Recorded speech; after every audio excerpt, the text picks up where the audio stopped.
giờ đây trong chất ngất những đắng cay, tâm tư luôn sau tay buồn bã chim hứa thân gái.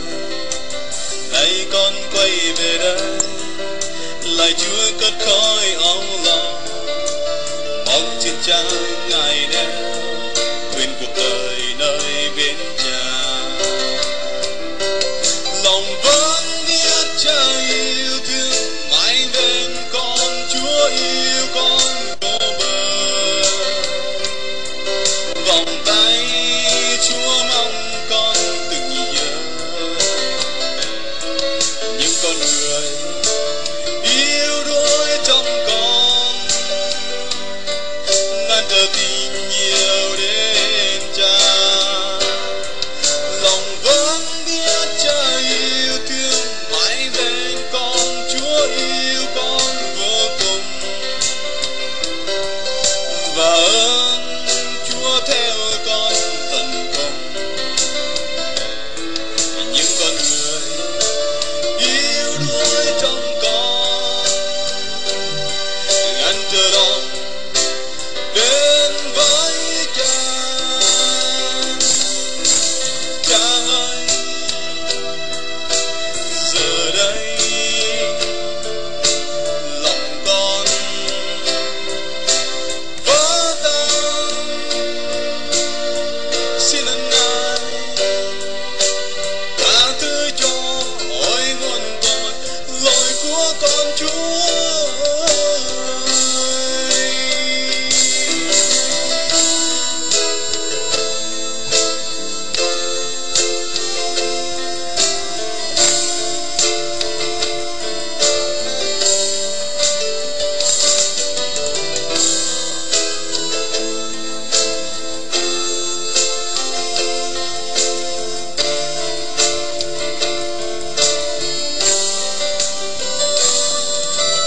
Tâm tư con giờ đây thật đã có những đôi tay, khi con xin mời Cha người đến sống ở trong con. Nay con không buồn lo, sao không cất cánh bay đi, trong tim con giờ đây tràn đầy niềm vui của Ngài. Lòng đã biết Cha yêu thương mãi bên con, Chúa yêu con vô cùng, thì nay bước chân không ngại ngùng để đến bên Ngài hứng lối yêu thương. Xin Ngài đít bao đớn đau, vì đây chắc Cha yêu thương luôn bên con, Chúa yêu con muôn đời.